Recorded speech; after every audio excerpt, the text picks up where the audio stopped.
Hey everybody, it's Skyee here, and it's that time of year again. It is officially Inktober. This is my second year participating.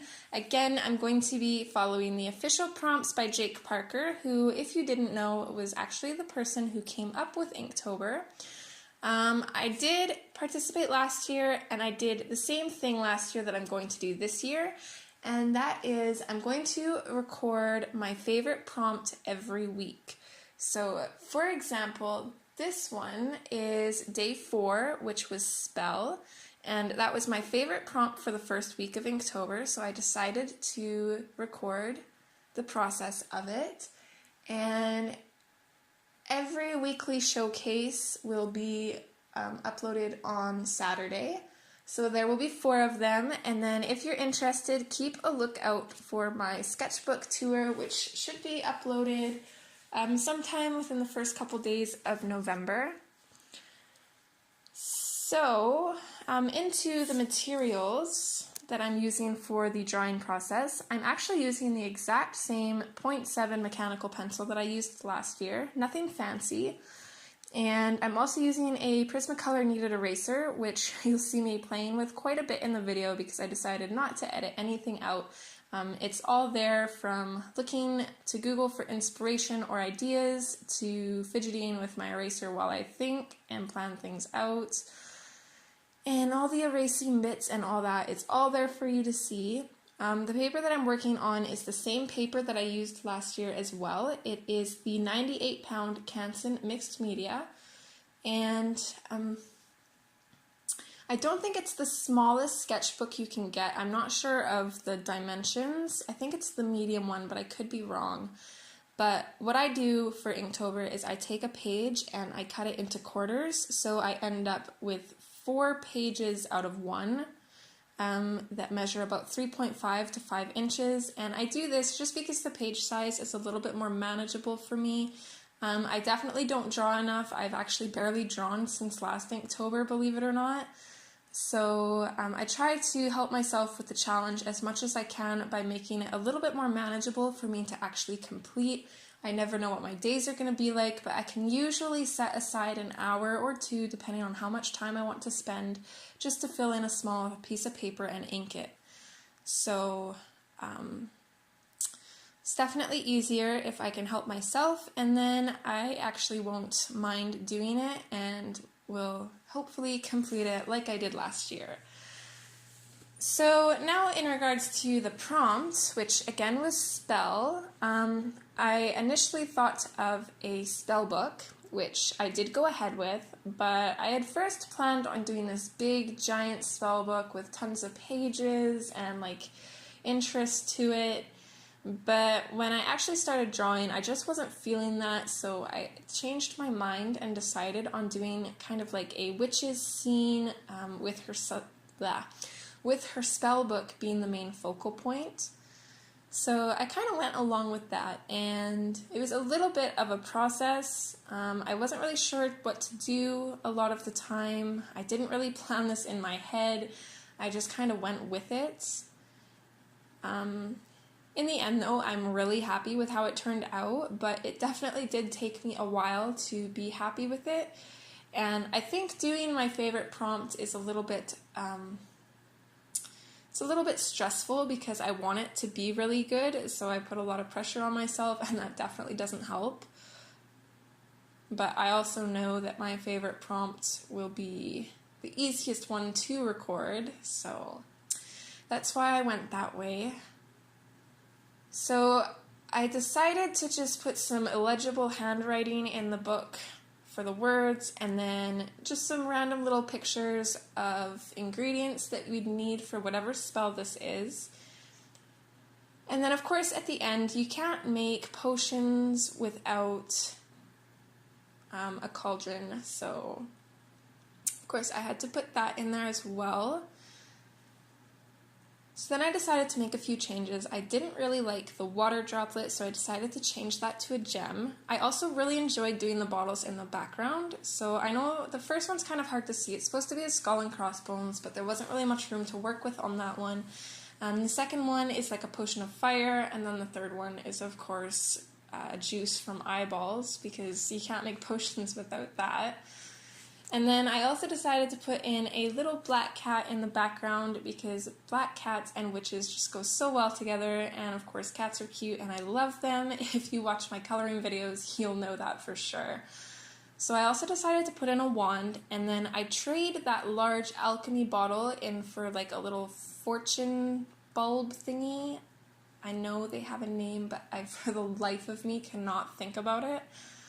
So I've put in an all-seeing eye in there just to kind of add a little bit of a creepy effect, and then to fill in the space between that and the mini bottles, I just put a rough figure of a little skull, which in my mind you wouldn't really know, but I feel like you can pull the skull back to open it up and there'll be little trinkets and stuff inside. So next, for the inking process, or I guess for the line art process, I'm again using the Staedtler pigment liners.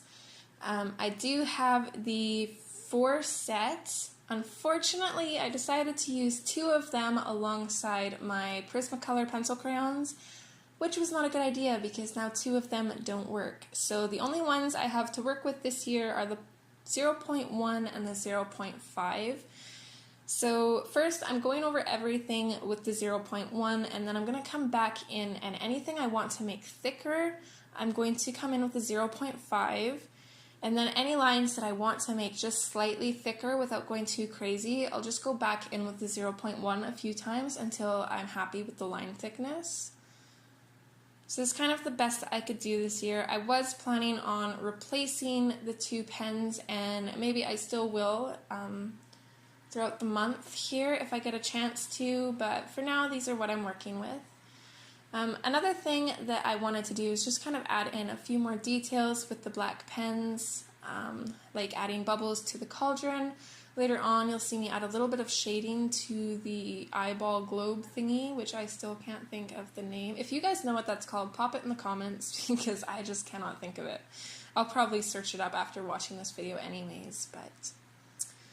So I decided to make those pictures really stand out, and then I also wanted to make them look kind of super sketchy, so I went back in and added just some random lines in around the borders, and I thought that made it look really neat. And then of course I added some shading to the cauldron as well because I wanted that to stand out. So I'm happy with the line work. Next I'm moving into the actual liquid ink, which is one of my favorite parts, but also the most kind of stressful part about it because I don't work with ink. I haven't worked with this ink since last Inktober, so I'm still kind of new to it, not really sure what I'm doing. I've learned a few tricks since last year, so thankfully it's going a lot better. So this is just the Daler Brownie Black India ink. Nothing special, nothing expensive. It's just a bottle that I got at Walmart, and I think it was like $3 for the bottle, which was actually really affordable, and it seems to work really well. I just find to make it dark, I need a lot of layers. So for now I'm just coming in and I'm putting in shadows and giving a base to everything. Another thing that I've been doing this Inktober, last year what I did was I colored pretty much all of my images, and I also had a shiny aspect for each image, but I'm not going to do that this year. But there were a few images last year that were my favorite, and those were the ones that were mostly grays but had a little pop of color in it, so that's what I'm doing this year. I want to work with mostly ink, but then I want to go in with my Inktense pencils and put a little bit of color in just to make it stand out, just one element. So, same as last year, I'm posting all my finished Inktober pieces on Instagram, so if you want to go check this, if you want to go check this out, feel free. Sorry, I'm talking a little bit too fast and getting ahead of myself. Yeah, definitely go check those out if you're interested. I definitely feel like I've had a stronger start this year than I did last year, so I'm pretty proud of myself already, especially for not drawing much most of the year. So here I'm just going in and using lots of different layers and different techniques to add interest and, what's the word I'm looking for, texture to a lot of the items in the piece. I wanted it to be fairly dark but still light enough that you could see all the details and stuff in the pieces. And thankfully with this ink, working in layers does work very well. And also makes it so it's not as easy to mess up too. So throughout the process, you see me just using my hair dryer to quicken up the ink process, or the ink drying process, sorry. And now here I'm going in with my Derwent Inktense. In the shadow, the very dark shadow of the book, I'm using Saddle Brown, and then I'm fading that into tan, which will then go into mustard, and this will just give the paper a really old aged kind of tan look. For my white aspects, I'm using a Signo Broad white pen, and just to activate my Inktense, I'm just using a normal cheap water brush pen. So as you can see, those colors turned out really well. This whole piece, I think, turned out awesome. I'm super happy with it. I hope you guys enjoyed. Oh, I forgot about this part.